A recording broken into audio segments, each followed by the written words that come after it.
We've had the Durango for 5 or so months now, and I have to say, I am pleasantly surprised on quite a few things to do with it. And that's not to say I didn't expect it to be a good car, but we sort of all think of a Hellcat as just a fast car.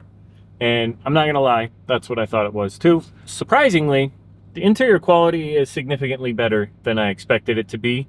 The seats are really comfortable, and honestly, I am way more comfortable driving this longer distances than I was the G-wagon. Maybe not quite leather quality as good as the BMW X7, but pretty close. And the seats to me are more comfortable. The kids have just as much room as they did in the X7. I think the car looks significantly better than the BMW and drives way more like I want. My favorite part of the driving experience is how it can blend the comfort with the driving experience. You start it in auto and everything's very soft and SUV-like, which I hate. It gives you the least power, least throttle response. The suspension's very soft and squishy, which that's the thing I don't like about SUVs, is the side-to-side boat feeling. So I've created the custom one I use. It's a lot of sport, but then the transmission and the throttle response I keep down a little more for just driving around town. I'll kick everything up into sport or track if I want to have a little more fun and give you a little bit stiffer ride and get a little more like the G-wagon, which is what I was looking for in an SUV. I like a little bit stiffer ride, and this gives it to you just enough when you want it and lets it be soft enough when you want it, so my wife is comfortable driving it and she doesn't feel like it's too fast or anything like that for her. And it's like, I keep using the word surprising, but it's surprisingly nicer than we expected it to be for a Dodge. Biggest complaint I have though with it being a Dodge is they didn't do enough, in my opinion, to separate it from just the base model Durango. It's got a little bit different hood and like the logos on it and stuff. I just wish they would have done something on the outside to make it look just a little more special. People like me that like cars stop me and talk to me about it and they know what it is. So it's enough different that car people know, but maybe just because I don't want to be the one spending the money to get that upgraded look. I was hoping they would do it on their own, but it's going to leave it up to me to find something to make it stand out a little bit more. So if you have any suggestions on what I should do to make that happen, let me know in the comments below and I'll go through them and maybe something will stand out and I'll want to do that. The good and the bad of SUVs right now are the amount of storage space you get. So the G-wagon had a decent rear cargo area, and this has more room than the X7 but less than the G-wagon. It has enough. You can go get groceries. I picked the family up from the airport and all their luggage fit in the back, so it has enough, but it's not a ton. But that's also because of the size of the SUV. If I wanted more storage, I'd have to get the larger SUV, and that would end up being maybe like the Escalade V or something like that, which I haven't heard great things about. So overall, I think the storage is enough to use as a daily without really being frustrated about not having anywhere to put stuff. So it has enough to make it work. It's just not quite as much as you would like it to have. A really good thing that I haven't utilized yet, but I plan on doing it, I have a trailer that I need to tow. And the only other thing I have that tows is the Raptor, which it's more than capable of. It's just not built for it. So it's not the best towing vehicle.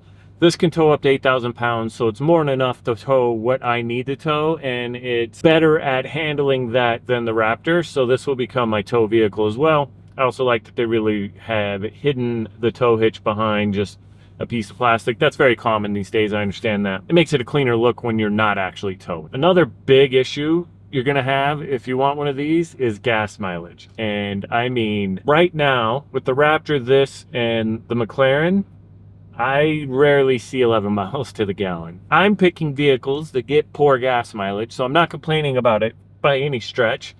But don't get this and think, oh, if I drive it, nicer, the gas mileage will go up. It's not. It's going to be bad at gas mileage always. And that's just what you have to know when you get one. You're not going to get 20. It's just never going to be good on gas mileage. Just accept it and enjoy what you get instead of good gas mileage. I know one of the things I constantly complain about cars is Apple CarPlay or Android Auto, and the other thing is a capless fuel fill system. And this has both of those in it. So for me, that's a huge thing. And I know they're weird things to harp on, but when you're driving some of the other vehicles I've had, it makes absolutely no sense to me how either you don't have wireless Apple CarPlay and Android Auto, because it doesn't add anything special or an added expense really to building it. It's a lot of it's just software. It's already got capabilities of doing Bluetooth and that kind of stuff. So to not have that in vehicles these days just doesn't make sense to me. And the capless fuel system, it just, our technology is there. Every manufacturer should do it. There should not be a gas cap on a car anymore, in my opinion, because you're either going to leave it somewhere, it's going to dangle and hit the side of your car, it's going to cause issues. And again, it's not a make or break for me, but when I get a car that has the capless fuel system, it is very nice and convenient for me. I know it's not big in other countries, but here, especially in South Florida where I live, remote start is amazing. And the G-wagon did not have that. BMW did not have that. So I know that might be where they're built, but for me, that has been used on the regular, probably daily. Keep the car cool so we can get in and it's not just killing us, which will also make my gas mileage go down, I get it.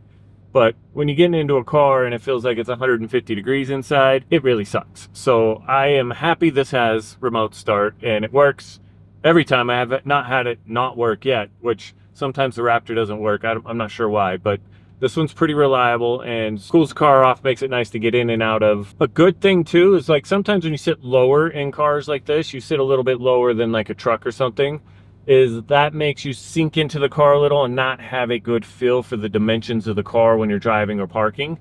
This one, me and my wife both said we got a really good feel for where the nose is, where the back is, how wide it is. And so it makes it really easy to drive around in traffic and parking lots and stuff like that. Where the G-wagon, the back, you didn't really get a good gauge of how far back it was. And the BMW, the nose was so long, it kind of messed with how you felt parking, pulling forward. Like you would pull forward and think you're gonna like smash into everything, and you get out and you got tons of room. So it's really nice feeling dimension-wise. You get a good feel for it and can drive it. As far as the room in the back, the girls, they all got my height. I'm 6'4", and they're all, you know, getting taller and taller. My wife's the shortest one in the house now. And that was the big push to get out of the G-wagon into something with more room in the back for them.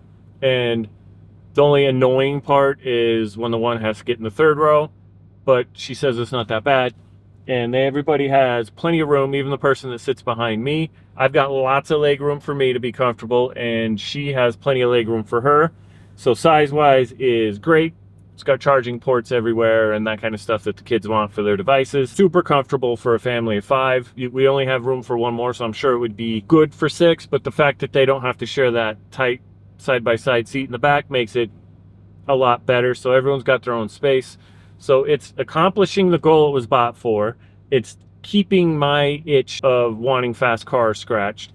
It's comfortable enough and easy enough to drive. My wife is comfortable in it, which some of the vehicles we've had before, she's just not comfortable driving.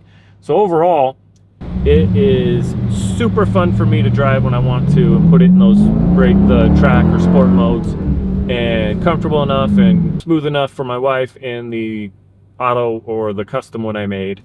And overall, I can't be happier, surprisingly, than I am with the Durango Hellcat. And so far so good, no major things. The alignment was off, we had to replace some tires, which I don't usually have to do tires. They weren't too bad, they were like $500 for 2 tires. So overall, I think if you're in the market for an SUV that's 3 rows and you don't want or need the prestige level to be crazy, I think you should really take a look at the Durango Hellcats.